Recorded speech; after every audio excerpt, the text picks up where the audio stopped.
Hey, everyone, it's Rob Ryder. And it's Sunday, Red October 4, 2020. For those following QAnon at all, this would mean that we're in the month where Trump was going to disappear for a bit and the hunted will become the hunter. And so while we're waiting to see what happens with all that, I want to talk about miscellaneous cases in the mother court. And that's what that particular court calls itself, which is actually the United States District Court for the Southern District of New York. It was actually the first court in operation after the Constitution was created, 3 or 4, a number of months before the Supreme Court, even. So it's the very first court of the United States. Maybe that makes it the Supreme Court, lowercase s, Supreme Court. The one that, if you go to the Supreme Court website, you can find these rules, and I think it's Rule 45, talks about proceedings from the Supreme Court that they issue in the name of the president. Well, the thing we call SCOTUS, they never have anything that they've issued. They're only ever looking at paperwork, right, and doing a review, but they're not doing an original action. So, anyways, and then because of that, it ends up really being a difference between motion practice, which is what the attorneys want us to do, versus application and petition, which is what we should be doing. And we'll look at an example of a state court ex parte application hearing that I'm trying in a case that had really led to looking more into all these other things. So, yeah, it's pretty interesting. So, Rob Ryder, email address. That would be courtofrecord@aol.com. COURTOFRECORD. See, there's no S's. AOL.com. And if you want me to, pay attention to something, you really need to send me an email because I don't normally go back and look at comments and so forth. I just don't have time. All right. So, but if you have something to share, then that would be the way to do it. Phone number 616-712-6179. And I try to get back to everybody, but I can't say that I always do. There's just too much going on. What can I say?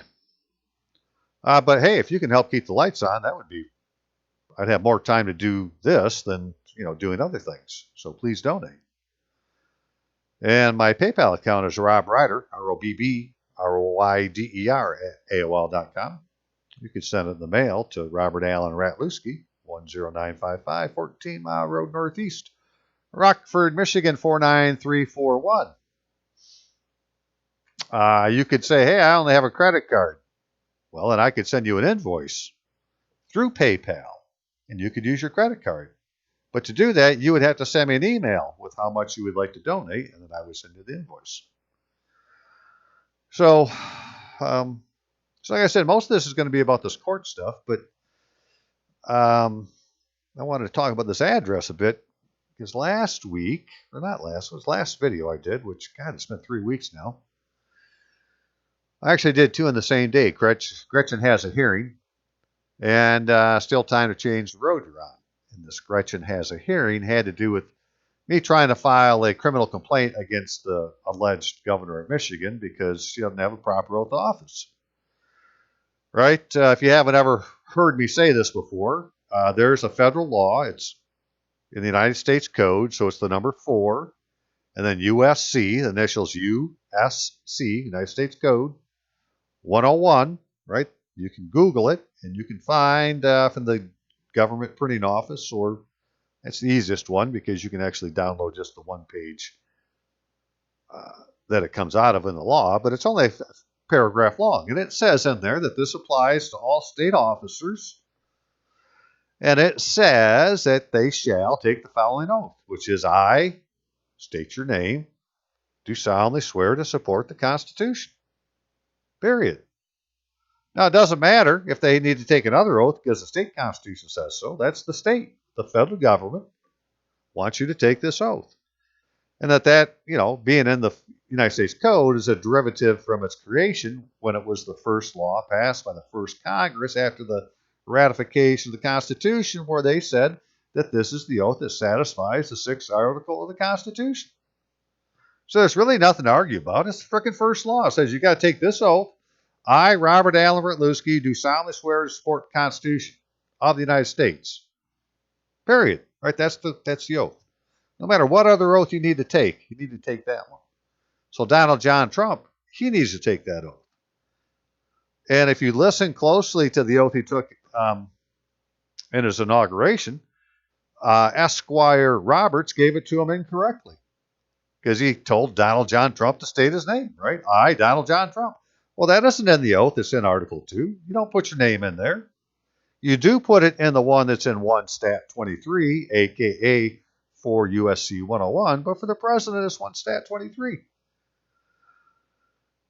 Well, not just him, but Congress, judges, justices, anybody who wants any authority under the Constitution, in order to satisfy the 6th Article of the Constitution, has to take the oath that says, I, Robert Allen Rutluski, do solemnly swear to support the Constitution of the United States. Period. Well, nobody's doing it. So that's why I said that, well, she can't be the governor because she didn't take the oath. So, she's a usurper. And then, so that's a basis of this thing with the miscellaneous actions also, or cases, that I plan on taking what I had tried there to this other court. And go watch the video. And then the other one was still time change road run, which has to do with the fact that the address that we're using on our state ID, driver's license, whatever you want to call your document, that we're using a property address or some address other than a residence address, which it specifically asks for. Go look at the form. It says residence address, and then it says if you have a different address for mailing, then what is it? Right, so I've been trying to get it changed because the way they define residence is a place. It's like, okay, well, my place of residence is Oakfield Township. I should be using their address as my residence address. And then my mailing address could be something different. But then I find out, well, really, it isn't Oakfield Township. If I look at the township ordinances, they're for the township of Oakfield, not Oakfield Township. Yet they tell me I'm in Oakfield Township, but that isn't the name of the municipality, right? The civil entity. It's called the Township of Oakfield. Well, that's the thing I should be an elector of then, right? That would put you in the proper municipality in a state to be an elector instead of just a voter.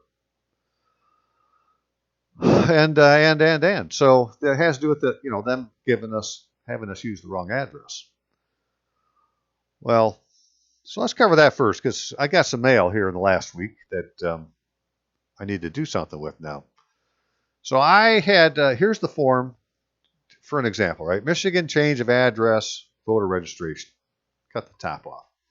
So this is to change it. So normally you'd already have your driver's license and so forth, but But that's the important part. See, it says residence address and then mailing address.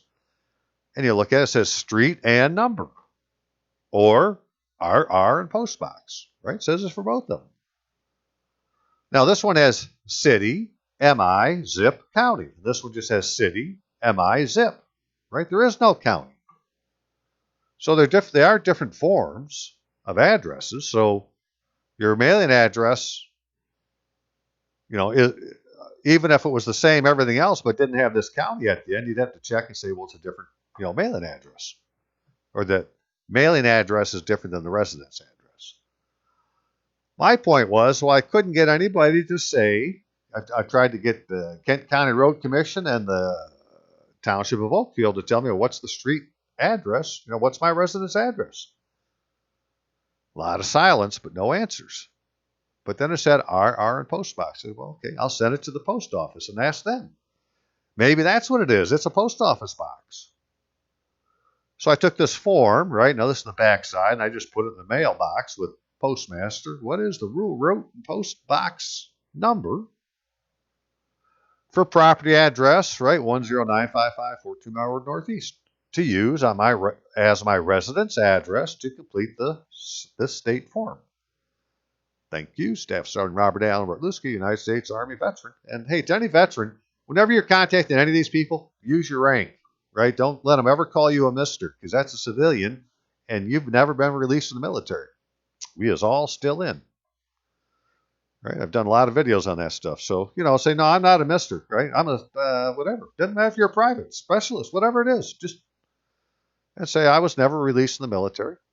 And the way the easiest way to explain that to you is you do not have an order. You don't have an administrative order saying that you've been released from the custody and control of your branch of service, then you're still in. So anyways, she sent me this. She looked up my address and, okay, well, that's what I expected her, So at that point, I didn't really read it. I said, oh, shit, she's giving me what I've already know, right? But I read it finally. Robert, this is your official address, right? So that is the official address. This office does not have routes or mandated post office only delivery. Okay, please note, the form is asking for your delivery address or what is used for other delivery options. If you need additional assistance, please feel free to call. And I said, well, finally it dawned on me, right, that I'm supposed to be using the post office's address as my residence address. Now, the reason for that is this thing that we have now, right, where they bring it to your house. That's called free delivery. Did I put that up here still? Yeah, let's say they used to have rural-free delivery, right, which is a service that began in the United States in the 19th century, direct mail to rural farm families. Prior to RFD, individuals living in remote homesteads had to pick up their mail themselves and sometimes at a sometimes distant post office, or pay a private carrier to deliver it. So the postage ends at the post office, right? And the delivery is free. But technically, it's postage is paying to have it delivered to the post office. And so that's what I think this is all about, is I'm supposed to be putting my post office address, right? Because she talked about it asking for a delivery address. Where the hell is that now? All right, this is what she's saying now, right? That please note the form is asking for your delivery address or what is used for other delivery options, which would be the post office. Right? So people that use what do they call it? General mail, general postmail. What the hell is that stuff called? General delivery, right? The mail gets delivered to the post office. But those people aren't claiming to have an address, right? And that's not what I want to do. I want to claim to have an address. They'll tell you that general delivery is used for people that are homeless, right? So I'm not homeless. I need to have the address. And so I'll be talking to her tomorrow and say, well, okay, is that what I'm supposed to do? Am I supposed to be using the post office's address on the form? And I believe that's what's going on. In fact, I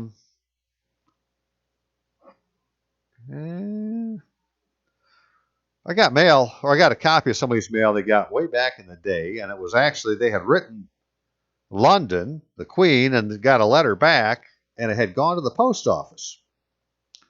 And there were some differences in the way they put the address and so forth on it. But my point is, right, that it went to the post office. That's where the mail stops, at the post office.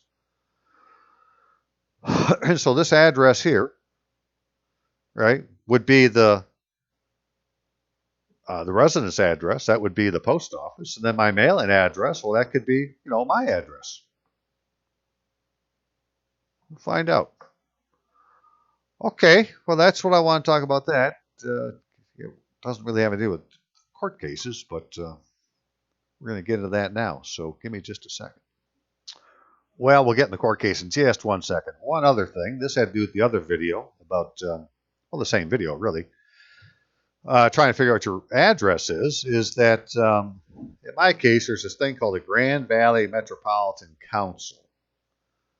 Right, that's the name it's using. But under this transportation thing, NPO, we find out that the Grand Valley Metropolitan Council is the metropolitan planning organization of the greater Grand Rapids area. MPOs are mandated by the Federal Highway Act of 1973 to provide cooperative, comprehensive, and continuing transportation planning and decision-making process. The process encompasses all modes and covers both short-range, long-range transportation and planning. The MPO is responsible for transportation planning and programming in the greater Grand Rapids area. See the map below. The MPO planning area. Each urban area with a population of greater 50,000 people in the United States has an MPO, which acts as a liaison between local communities, their citizens, and state departments of transportation. MPOs are important because they, pay attention now, they direct how and where available state and federal dollars for transportation improvements will be spent.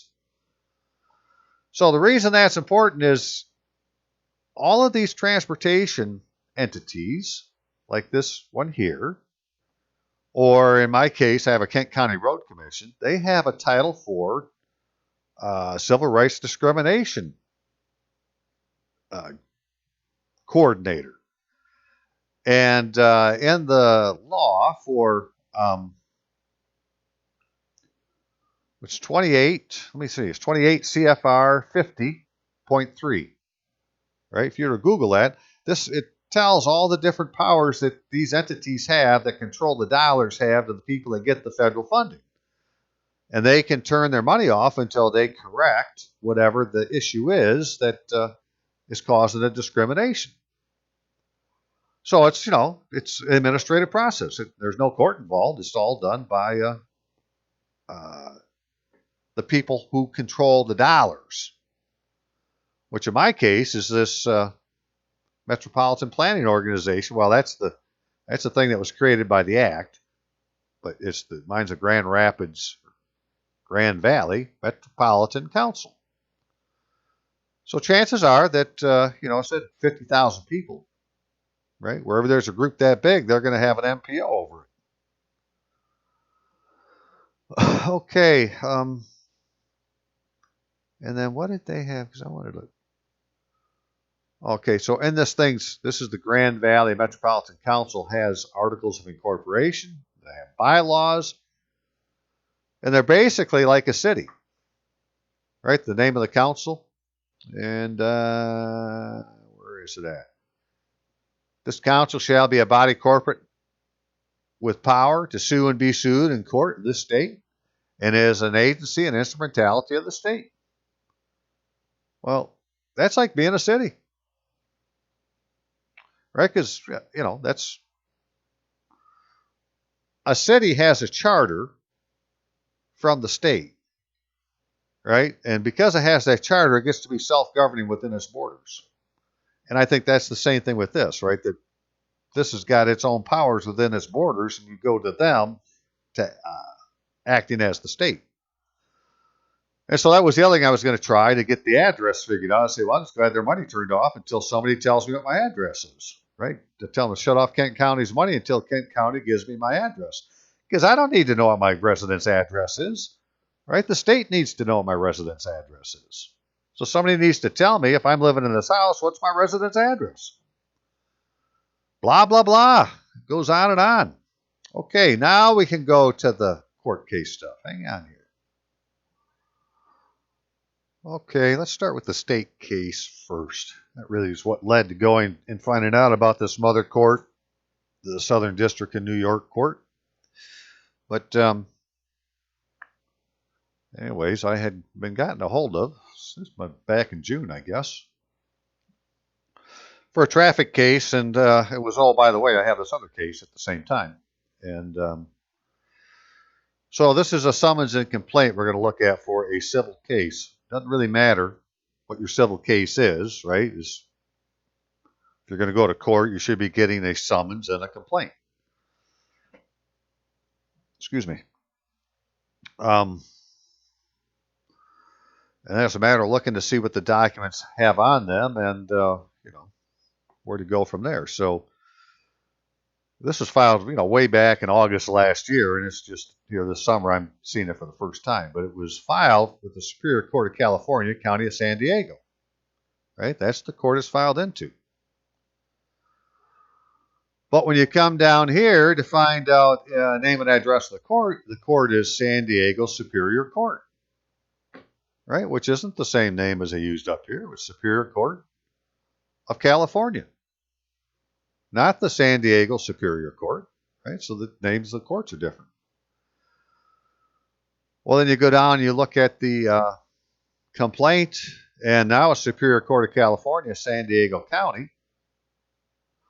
Here, a Superior Court of California, County of San Diego, which this court, the title of the complaint isn't the same as the name that's the court was filed into, nor is it the name that's used on the frickin' on the summons. And I'm sure they do this in everybody's court case. Just look at the names that they're using, right? And find the shit that's wrong. This isn't that difficult. Right? The names are different. It's just, well, what do you do with it if you know it? That's the thing. So for me, to find these types of things wrong is really, really, really, really simple. You just got to look at the paper. But figuring out what to do with it because it's wrong is the hard part because ain't nobody want to tell you nothing. Anyways, then here recently I got on this gig about 4 USC 101, right? Here's that law. Right, so this is Title 4, Flag, Seal, Seat of Government. Section 101, Oath by members of legislature and officers. Every member of a state legislature and every executive and judicial officer of a state shall, before he proceeds to execute the duties of his office, take this oath. In the following form, to wit, I state your name, you solemnly swear I will support the Constitution of the United States. Hey, we've talked about this before. Well, there it is, right? So now it's a law. Well, in Article 6 of the Constitution, it says that the Constitution and laws of the United States, which shall be made in pursuance thereof, and all treaties made and which shall be made under the authority of the United States shall be the supreme law of the land, and the judges in every state shall be bound thereby. Anything in the Constitution or laws of any state to the contrary notwithstanding. Okay, well, here's a law, right, that says the judge in the state has to have that oath. Well, that came from 1 Stat 23, which is the first law passed by the first Congress after the ratification of the Constitution, way back in 1789, where they said, be it enacted that the oath or affirmation required by the 6th article of the Constitution of the United States shall be administered in the following form, to wit, hey, we just read this, right? Well, this applies to everybody that's in the 6th article, right? Which is the other part of the 6th article, which is the last paragraph. The senators and representatives before mentioned, the members of the several state legislatures, and all executive and judicial officers, both of the United States and of the several states, shall be bound by oath or affirmation to support this Constitution. But no religious test shall ever be required as a qualification of any office or public trust under the United States. So the oath has to say support this Constitution. Well, you go look at the one that Trump took in Article 2, it doesn't say support. So he would have to take this oath that's in 1 Stat 23 also. And I, Donald John Trump. Now go find the tape for when he did the inauguration, and you'll hear Esquire Robert say, I, Donald John Trump, and then Trump said, I, Donald John Trump. But that oath in Article 2 doesn't have an AB. It doesn't say to put your name in. And then at the end, Esquire Roberts said, so help me God. right? So Trump didn't say it on his own. He was led to say that, and so he said it, and that invalidated the oath because that's a religious test. All right, so he doesn't have proper oath of office. Now, if he had, he would be the president of the United States. In fact, I got to show you that. This is too important not to point out right now, so hang on just a second. Okay, I know it's a little bit off subject, but it's still important. So Article 2 says the executive power shall be vested in a president of the United States of America. If you look at the seal that Trump stands behind, it says he's the president of the United States. It does not say United States of America. Okay, so the United States of America, which is King George's venue, doesn't have an executive over it. And that's why these crazy fuckers are going the way they are, like Nancy Pelosi and shit, because they're not the United States. They're the United States of America. In fact, if you go look at, well, let's do it right now. Article 1. All legislative powers herein granted shall be vested in a Congress of the United States. All right, well, that sounds simple enough, right? Congress of the United States. But how do they do these acts? Being enacted by the Senate, and now they do just say House of Representatives. I don't think it has the squares anymore. But Senate and Representatives of the United States of America in Congress assembled. It didn't say that, well, what the hell is it supposed to say? What were those words? Where is that thing now? Congress of the United States. How come they didn't say Congress of the United States here? Being enacted by the Congress of the United States. It doesn't say that. Right? The Congress of the United States was really the thing that was created as a unicameral legislative body. Right? That's if you look at the Treaty of, well, it's called the Northwest Ordinance, but that isn't its proper name. But in there, that was done by the Congress of the United States. Right? Well, that Congress didn't have two bodies. It only had one body.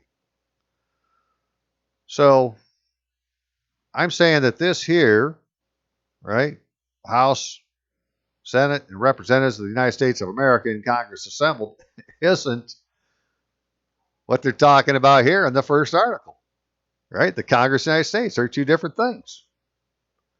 Senate and House of Representatives. But that isn't how they did it. When they went here, they freaking bracketed the shit. So, something going on. Anyways, hang on here. So the reason I went through all that was just to point out that, there isn't really anybody in the, United States or the state governments that have taken an oath that satisfies the 6th article of the Constitution. So they don't have any authority under the Constitution. Therefore, they did not qualify for the office that they are now pretending to, be the office holder of.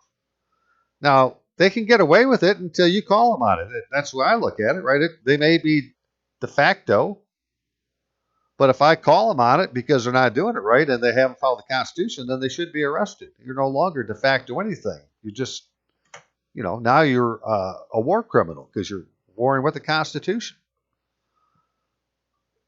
And that was the reason for the criminal complaint against the alleged governor of Michigan. But in this particular case, it's like, well, the guy who's sitting as a judge in this court case that we're talking about, right, that this summons is under, right, he's supposed to be a judge of the Superior Court of California, County of San Diego. Well, all right, then he should have the oath of office, right? Or he's not a judge of California, anything. And so let's make it about that. Let's not make it about what they said you did wrong. Let's make it to do with the fact that a guy who's an attorney, right, learned in the law, right, here's the attorney, right, consciously took his charge to a court that doesn't have the authority under the Constitution to take your power or take your property from you. And life, liberty, or property, they can't touch it. That all you have to have due process, and you're not getting due process here because this isn't a court of the state. But because you go there to the court and you argue the facts instead of pointing out that it's in the wrong venue, well, then they can claim jurisdiction. So it's a matter of going to the court and telling the court, hey, this is the wrong court. That's what we did. Right? So now in this court case, which, they actually put the register of actions online, which is wonderful because the register of actions, that is the official record of the court case. And this is the case we're talking about. And here for 1014, it says ex parte application. Now, we need to find out why it says other and supporting documents. It should say affidavit and supporting documents or sworn statement and supporting documents. But I can see why they did that because this is, they're still playing the game until the bitter end. And it says filed by Francis, Christina, which, well, when they put a comma in your name, that isn't you. That's your legal person, not your natural person. Right? I'm the owner of Ritluski, Robert Allen, but it isn't me. It's my business. So, Francis, Christina can't file a damn thing because it's a legal fiction. So if we're using legal fictions, then we're still not into the court of Chancery's jurisdiction because that's all in personam jurisdiction. We'll see how it turns out. Anyways, they put it in there. Well, what we found out to do this was to get this ex parte application, which was to have a show cause hearing to find out, saying the guy should be held in contempt of court. That you don't take it to the clerk the way you take your other documents, or that they want you to do. Again, that they're practicing motion practice in this particular court. Everything done by motions. Well, we're trying to do an application. Well, Christina was told to send it to the court, care of the calendar clerk of the judge, to put it to the attention of this lady's name on the envelope, right? So use the normal court address and then put to the attention of the calendar clerk. But that's who it goes to. That the calendar clerk is the one that needs to put it on the calendar to get you a hearing date and so forth. And so this isn't a case where there's already a court case, right? So there was a judge assigned to it. But what if you have something where a judge isn't assigned to it? I think then you take it to the chief judge, right? And you get a temporary restraining order or whatever it is. You take it to the chief judge, who has a calendar clerk also. But the point is, you got to go to the calendar clerk. You don't go to the frickin', clerk of the court because you don't have a court case. And this is a matter of going to the proper office to get what it is you want and asking for an application. Right? This is ex parte. And the lady said that is the thing. It's an ex parte application hearing. Well, that's what she went there for. We're applying for an order to show cause. Now, this is the thing where you see you're not an attorney, so you can't write an order to show cause. If you look at the motion paperwork and the documents that attorneys put in, they put their own orders in, they write all that stuff up. Well, they may be able to do that, but you can't because you're not learned in the law.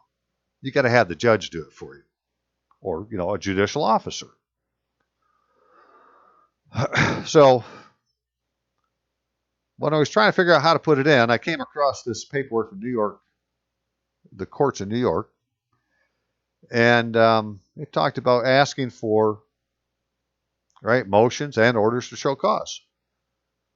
So if you at the other side want to ask the court to do something in a case, you must ask in written court papers called motion or an order to show cause. So they're different things. The other side then has a chance to write the court papers too. Then everyone comes to court and the judge decides what to do. You can't call the court to ask for something. There are different rules for making motions and orders to show cause. Some courts, like the Supreme Court, charge a court fee and require other fees and a form if a judge needs to be assigned to the case. A motion to order to show cause can be used for many reasons. Gives you all sorts of reasons. Right? So motion or order to show cause. That's the question. Both motion and order to show cause are used to ask the court to do something in a case. But a motion has strict rules about the number of days it can be served before the court date. Many people find it easier to make an order to show cause because the court sets the court date and tells you how to deliver the papers to the other side. An order to show cause is good to use in an emergency situation. It can often get you into court faster than a motion. It can ask the court for immediate help until the case is back in the court, such as stopping the sale of a home or the taking of money out of your bank account or taking your car or whatever else they're going to do. This is called a stay or temporary restraining order. Right? So if somebody, if the repo man comes and takes your car and you never got any paperwork, then you need to go get a temporary restraining order because he just took your property and you didn't have due process. So who do you go to get a temporary restraining order? All right, that's the person to go talk to about, in an emergency situation. You don't have a court case. It's an emergency. Some people may be afraid that the judge won't sign the order to show cause, but still want a chance to see the judge and argue their side. In this case, a motion is a better choice. You go with a motion to argue, not to get it decided, to fucking argue. Right now, I want to get it decided. I want to go to the judge and say, sign the order, judge. I'm not afraid of the judge not signing the order. Right? I didn't know I had to do it. That's the problem, right? So this is the thing, that the attorneys want you to make motions. They want you to do what they're doing. But they have authority to do it because they're an attorney. Now, they may be doing it wrong, but you can't do it at all because you're not an attorney. Making an order to show cause. An order to show cause consists of a top page called an order to show cause, which it normally would. Again, now they're talking about attorneys, right? But we're not doing it as an attorney. So it'll say in here later that, for people without attorney, the judge will do it. Filed by an affidavit in support. Well, that's what you have to have. And copies of any documents that the moving party inside thinks would help the judge make the decision. Like a copy of the law, a copy of the Constitution, a copy of, whatever you're using as your thing to say, judge, if you don't have this oath of office, well, then you don't have any authority in the United States, right? I'm a citizen of the United States. You can't take my property. Make it about the other side to the judge. Right? That the plaintiff's attorney made, he didn't make a mistake. He did this on purpose. It's a malicious prosecution, and he should be held in contempt of court. Right? But you're making it to the judge that the evidence is, judge, you don't have this oath of office. And I'm a citizen of the United States, and I don't agree to this, these proceedings. Okay, so the order to show cause tells the court and the other side what the movement wants the judge to do. If the movement wants the judge to order something right away, that can't wait until the next court date. The order to show cause may say this too. So Christina, she scheduled hers, right? And so they gave her a date, scheduled it, and we had to change the date one time, so it wasn't that hard to do. But if she had to have it done right away, I think she could just call them and say, I need to have this done today. I can't wait, right? Something's come up, we got to get this done today. Because it's ex parte. The other party isn't involved. It's just, if the judge has time, let's get it over with.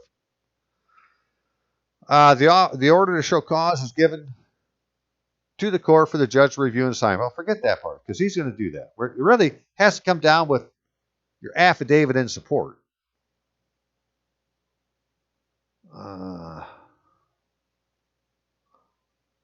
Okay. Some courts give out OCS forms or make the OCS when the movement doesn't have a lawyer, right? So that's what I want. I want him to do it. So we didn't give him one. Both a motion and order to show cause must have an affidavit attached. Okay, what makes sense? So an affidavit in support is a sworn statement signed in front of a notary that tells the court why a motion or order to show cause should be granted. The movement can file as many affidavits from as many people that he or she thinks will help the judge decide to do what he or she wants. Now, this is the thing. So they say it's an affidavit in support. That's a sworn statement. So you think that, I would think that means I need to go tell the notary, right, to, give me an oath, to administer an oath. But if you read what it says signed in front of a notary. Well, just signing something in front of a notary, that's an acknowledgement. It has nothing to do with them giving you an oath. It has to do with them acknowledging that you signed this statement that you say is a sworn statement. And I believe the word actually uses the word attest, A-T-T-E-S-T, because that's a word used for being a witness. So that could be why this document, because they're using the English language and they're assuming we know the English language. And so all these words have particular meanings to them in law, and they're using them. And where was that thing at? This thing here said that it's other, right? Ex parte application other and supporting documents. It doesn't say affidavit in support and supporting documents. It just says other. Well, other isn't the right word, right? So we may have to go tweak that a little bit. I had told Christina, well, the right way to do it would be to have the judge put you under oath, right? But she went to the first time I told her go to the notary and have him give you an oath, right? So that was probably wrong. Now looking at it closer, she should have had him doing an acknowledgement, called it a sworn statement, and done it that way. And so we may have to resubmit that paper, but it's no big deal. She's got time. Okay. This is, trying to break that mold of doing their motion hearing stuff. So what do we say? Let's look at that. All right, so, now I'm taking the Superior Court, California, County of San Diego. That's the court that it was filed into, if you remember, right? That's the...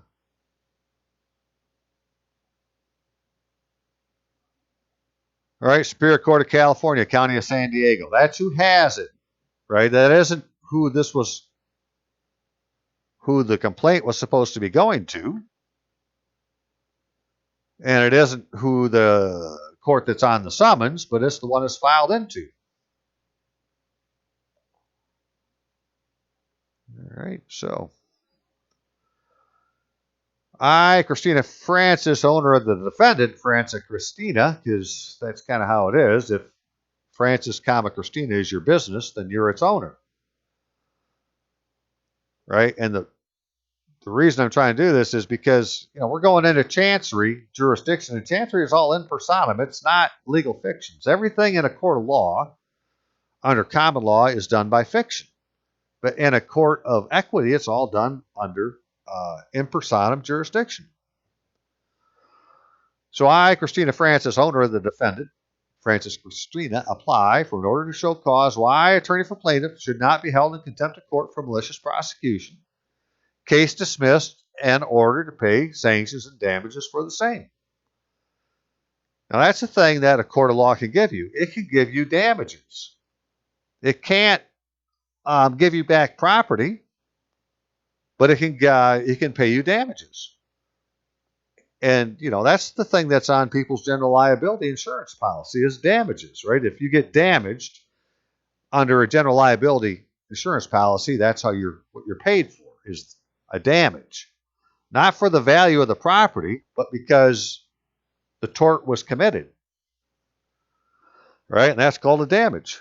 Well, a malicious prosecution is a tort. It's one of the things covered under general liability, so I want the court to pay the damages.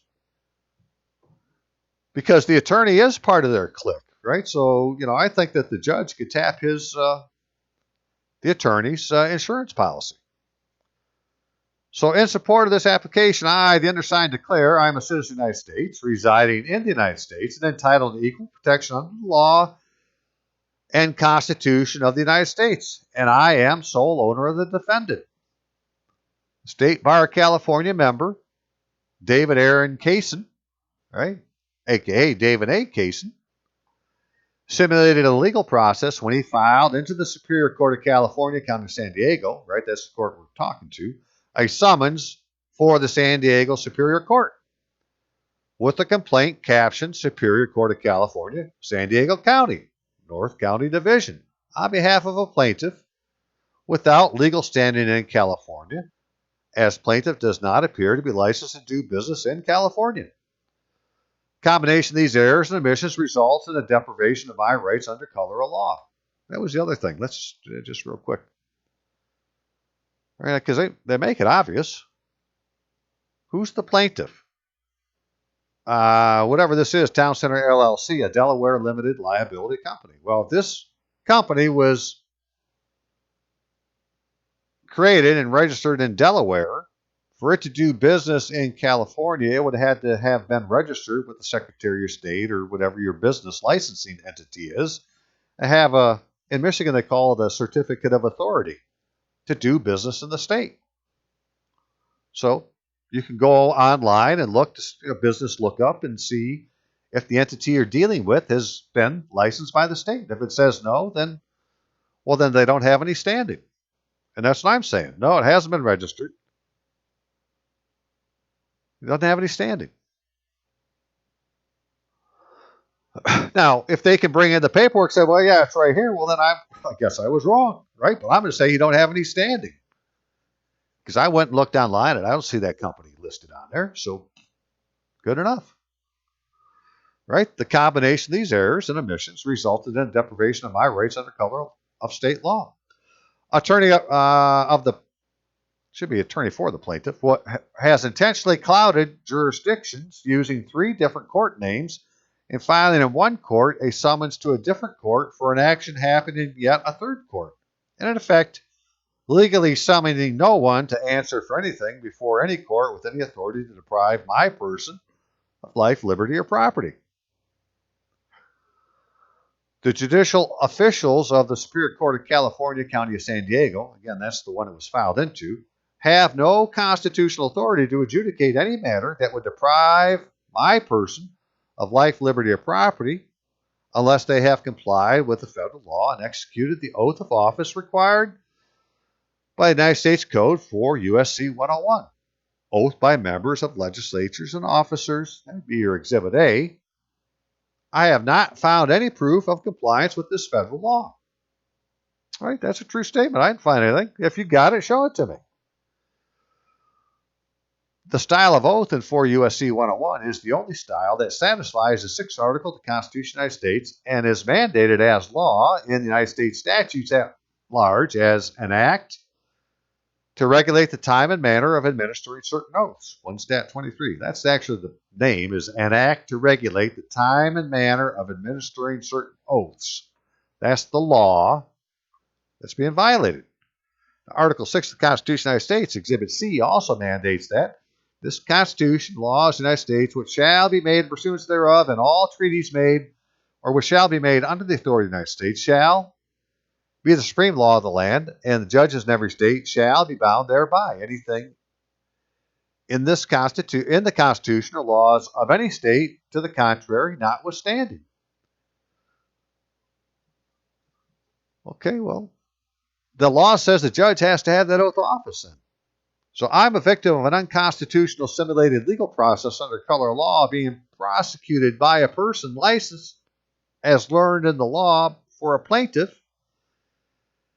having no legal standing in California before a judicial official lacking the constitutional authority to deprive my person of life, liberty, or property. That's what's happening. Right? It's unconstitutional, simulated legal process under color of law.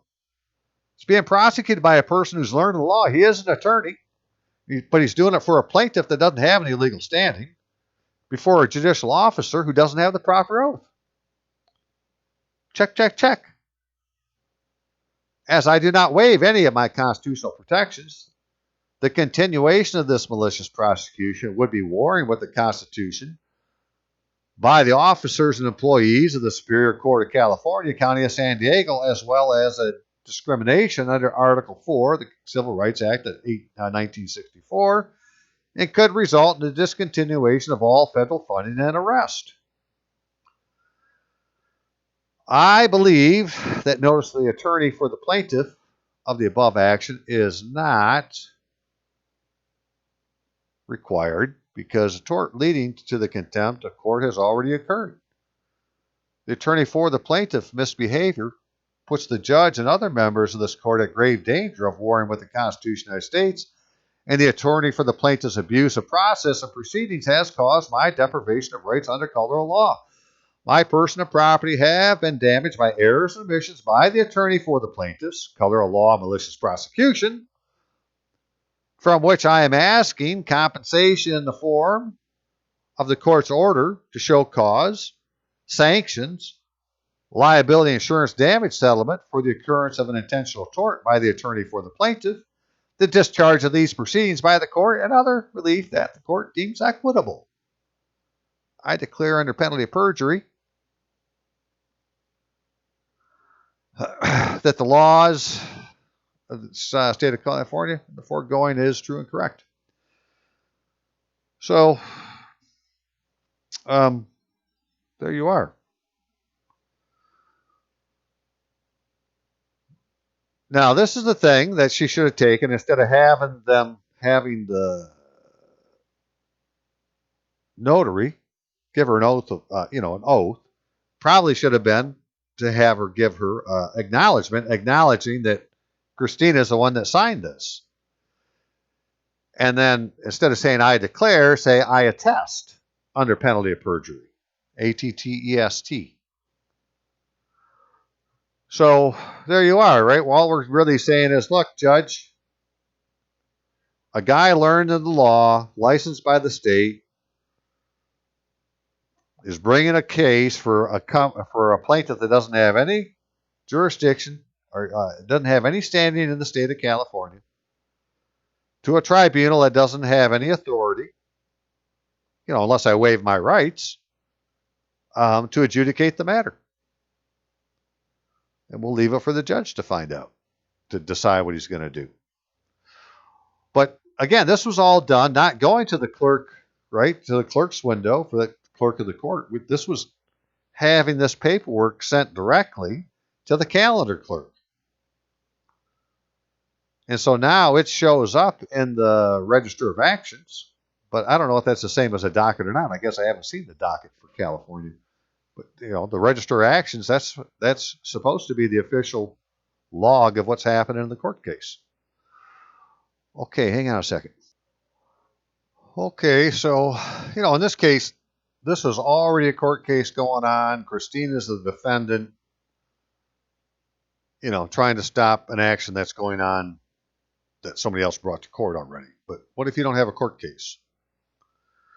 Right? What if somebody repoed your car? Well, what do?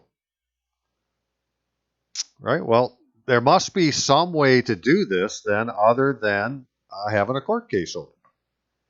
And that's why I think you go to the chief judge and ask for, the chief judge to give a temporary restraining order.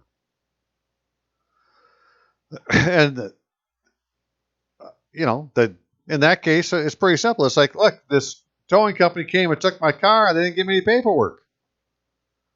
Now, the thing to understand is if you own money on your car, then on your title is the name of the first lien holder and his address. And that exactly is the lien holder. Not that same name with a different address or a different name with a different address. No, it has to be exactly like that. And they're not the ones coming to take the car. So there is no evidence to give other than to tell the judge that somebody took the car, they didn't give you any paperwork, and you don't believe that it was the first lien holder that took it. It's really grand theft auto. So we're not writing a book. It's telling the judge what happened and telling him we need a restraining order, and then the judge could issue an order to show cause, have the towing company come in and prove how come they took the car. That'd be interesting. But if you're in a court case, I'm doing it this way because it's just, let's just make it about the attorney that brought the court case. And this gives the judge an out. So that'd be one way, right? Try to find it at the state court level. Who can you go to get a temporary restraining order? Whoever it is. Is it the chief judge? Did they assign a judge? Say, this is the judge doing temporary restraining orders. What is it they did? But you don't get this information talking to the clerk of the court's office. This is from the judges, right? This paperwork went to the judge's clerk, called the calendar clerk. Now, it could be called maybe the case manager. I guess it just depends what names they use where you're at. But in California, they call it the calendar clerk. But there is another option, and that's at this mother court, right? Because in the district courts, right, district court miscellaneous fee schedule, where it talks about the fees include district court miscellaneous fee schedule are to be charged for services provided by district courts for filing any document that is not related to a pending case or proceeding. It's $47. Yet when you try to go there, they won't let you file anything unless you have a court case. So this is where the people in the clerk's office, that's the left hand, don't know what the right hand's doing, or vice versa. And they're doing it by custom, the way they've always done it, and so forth and so on. Because when I talk to my Western District about this, they don't seem to have any idea what I'm talking about. It's very frustrating. But come to find out that, right, this court here, United States District Court, Southern District of New York, well, they actually put a form out for it. Right, miscellaneous case cover sheet. So this isn't a civil case cover sheet, which is the other style that they have at the court. They say you need to fill this form out. It's usually called the civil case cover sheet. No, this is a miscellaneous case, right? Plaintiff, defendant, description of the case. Then you have all these natures of cases. And as you start to look at these, right, this is where you do subpoenas.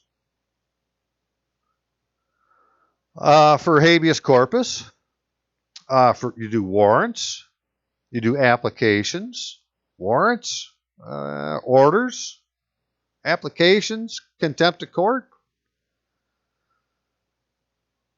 yada, yada, yada. And then eventually you get down to like order to show cause and application for leave to file a complaint. Well, if you're not a attorney, really, you're not supposed to be, filing into the court anyways. You're supposed to be an attorney. So to get around that, you'd have to have leave to file a complaint. And this is also where, if you're trying to do a quo warranto, it's supposed to be application for leave to file a complaint. Right? But then you have subpoena to government agency, which, now this is one I believe I'm going to be using for all veterans. I mean, I'm telling you, we've not ever been released from the military. Right? The DD-214 you have is not a order. And because we've not been released, we're still being paid. So somebody's collecting your pay. And they're collecting your retirement benefits. Like myself, I only served 8 years, but I would still get a retirement at 60 years old. Right? Because according to Title 10, you're in the military till you're 45 years old. Right? All able-bodied men, 17 to 45, are in the freaking unorganized militia. Right? Then you go from there, but you're in. So, anyways, so my point is that all of these are things other than damages, right? These are things that the Court of Chancery does, all equity type of things. And so, I was thinking, well, I could also just check the box here on other and put in petition for redress of grievances in accordance with the First Amendment. Right? First Amendment redress of grievance. Something like that, right? Make it about the Constitution right off the bat. And then let the judge figure out which one of these it needs to be. So instead of me trying to figure out, well, do I need a subpoena for this, or do I need a subpoena for that, or how do I need to call it? No, how about I just go ahead and come down here, check the box, say I'm petitioning for redress of grievance, and just tell them what my grievance is. So let the judge figure out what to do, because he's the frickin' expert.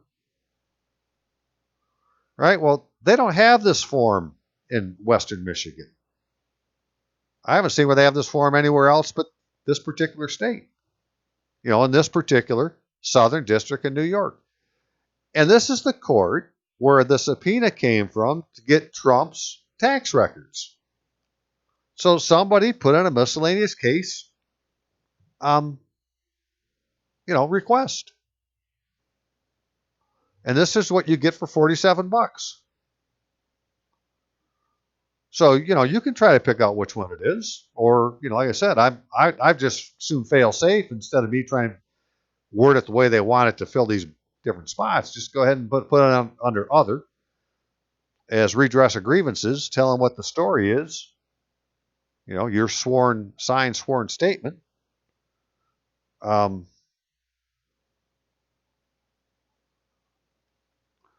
then send it to this court and see what they do with it.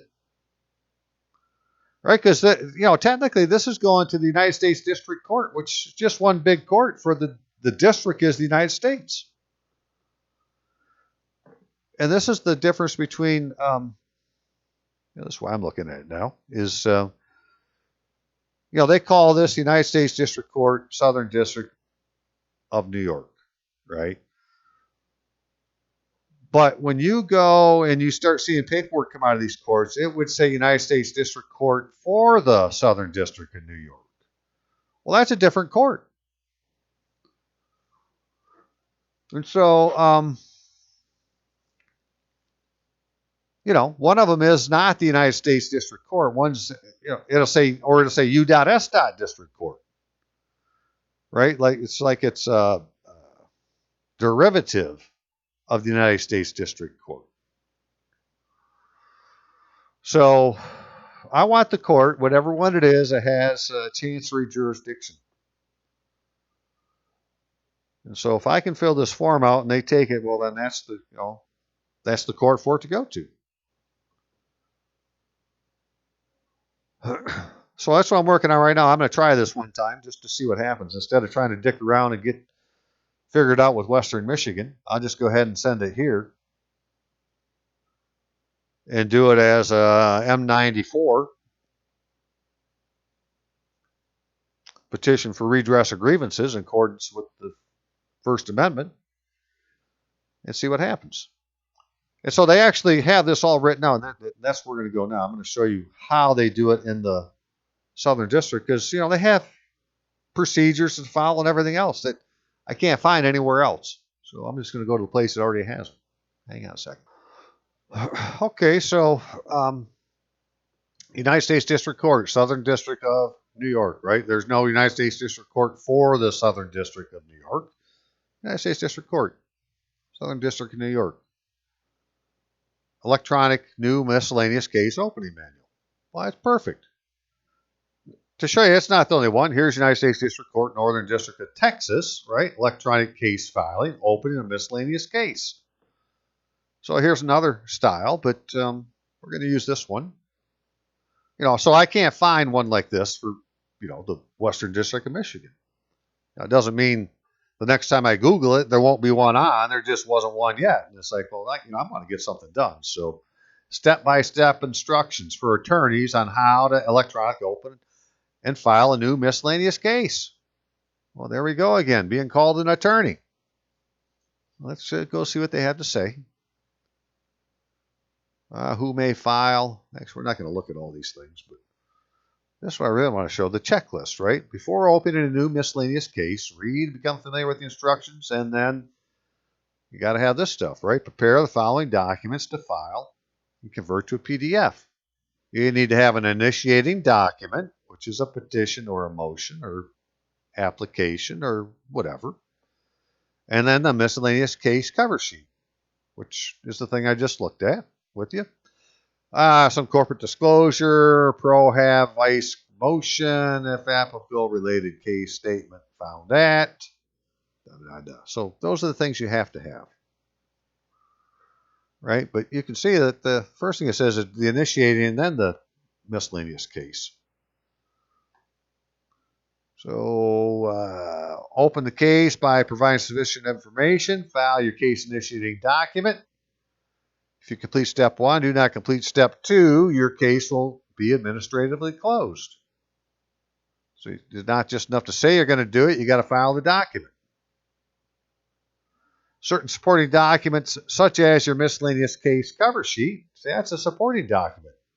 So this is after you've opened the case, must be filed immediately after filing your case initiating document.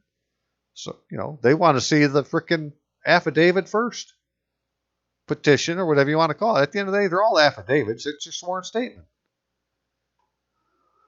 You will receive a case number during the case opening process, but a judge will not be assigned your case until court staff perform a quality control review of your case initiating documents. This process should be completed within 1 or 2 business days of the opening. But this is all, doing it electronically. And, as a pro se, you don't have this option. You don't get to do this. Well, as it turns out, the Southern District of New York announces temporary acceptance of pro se filing by email. Right? This is during the coronavirus time. Right? These changes are detailed in a standing order. Filing by pro se litigants submitted by email must be sent to, they give you a particular email address, and done in accordance with the procedure found in the April 2nd, 2020 addendum to the court's ECF rules and instructions. They've been attached to this also. Pro se parties with an email address are strongly encouraged to consent to receiving electronic service in case activity through notification. It doesn't say pro se attorney. It says pro se party. Litigants, party. Okay, that's what I am. All right, I'm not a pro se attorney. I may be a pro se litigant.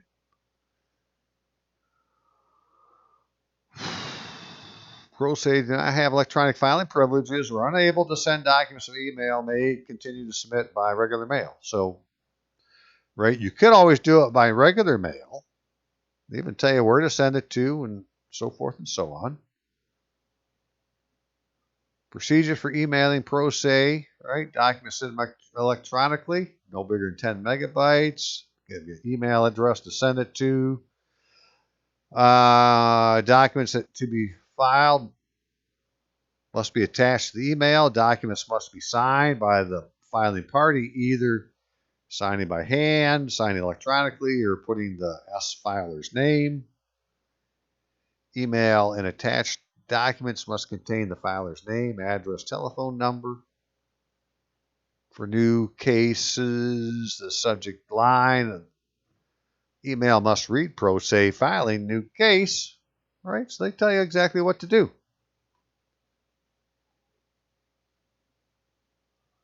Limitations. Email address is solely for submitting. Okay. Payment. So for new cases for which the filing fee is to be paid, the payment must be sent separately by mail within 21 days of filing. They give you a place to send it to. But it says, 14 days after mailing or emailing any new filed case, pro se filer should call the pro se intake unit to learn the case's number and the name of the assigned judge. So you don't have to pay for it until you know that it's gone through this intake and they've accepted it and it's gone to a judge. Because, it was what is said in this electronic one here is they're going to, review it first. Make sure it's complete.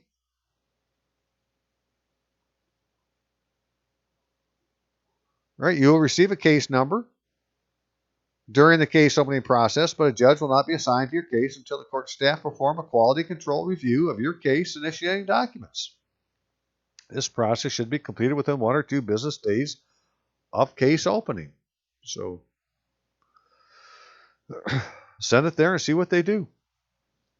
And then sign up for notification, pro se, without electronic filing. But with email address, are strongly encouraged to consent to receive electronic service of filing through notification sent by email from the court's electronic case filing system. Electronic service is faster than service by mail in the system, and the same system used by attorneys. All right, so 1, 2, 3, right? Consent to electronic service. Fill this form out. So I'm going to try this next, right? And I'm probably going to try it with what I have been trying with the governor and all these other people not having a proper oath of office, just because I think it's the right thing to do. But then my next one is to try it with my veterans claims, and to see what we can get them to do. But if I can, if you can subpoena to a government agency, that's pretty strong shit. So, I may write that as a suggestion in my paperwork I'm going to give to them, but I'm going to really leave it to the court to figure out what to do with it and see what they have to say. Anyways, all this information is on miscellaneous case cover sheet. If you just Google miscellaneous case cover sheet, I'm sure you'll find this document from the Southern District of New York. But everything else is on their website. And if you go over here, is this where it was? About history. Right? They tell you all sorts of history about that this court was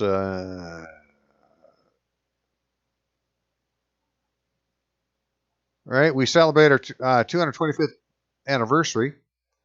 First session of district court conducted by James Duane on the first Tuesday of November, 1789, was the first sitting of any court created under the Constitution and predated the first sitting of the Supreme Court by several months. It's an appropriate occasion for a generation of judges, members of the bar, and public to reflect on the work of the court.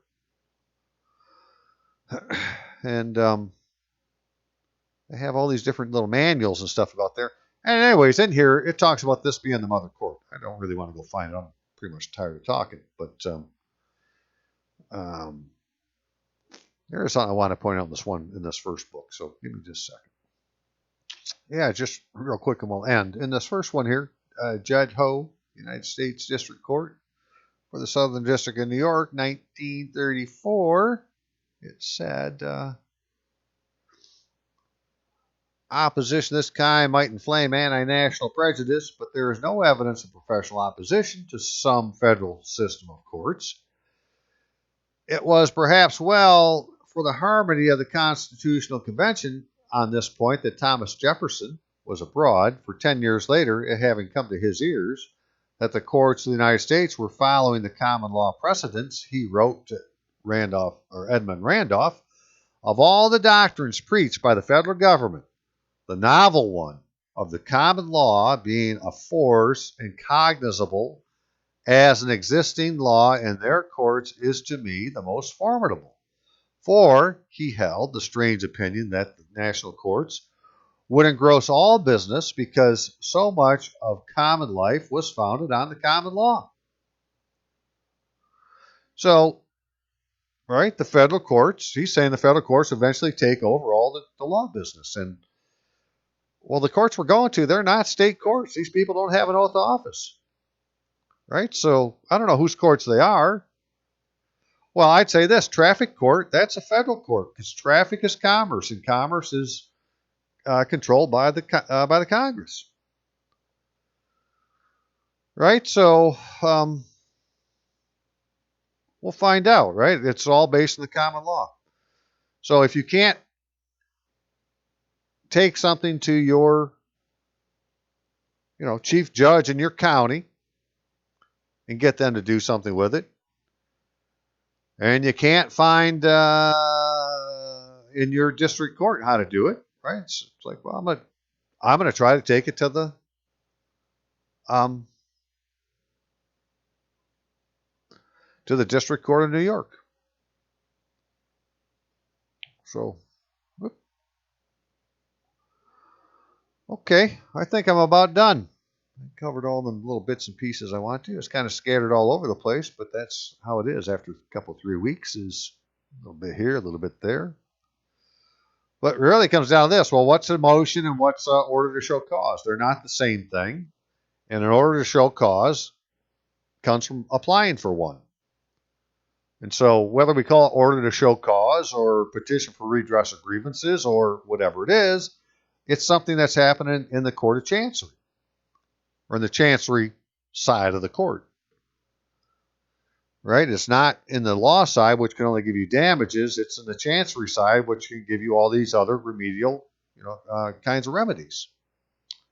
So, okay, let's see what happens. I'll leave it there, and y'all have a good week. And I'll let you know what happens. See you now.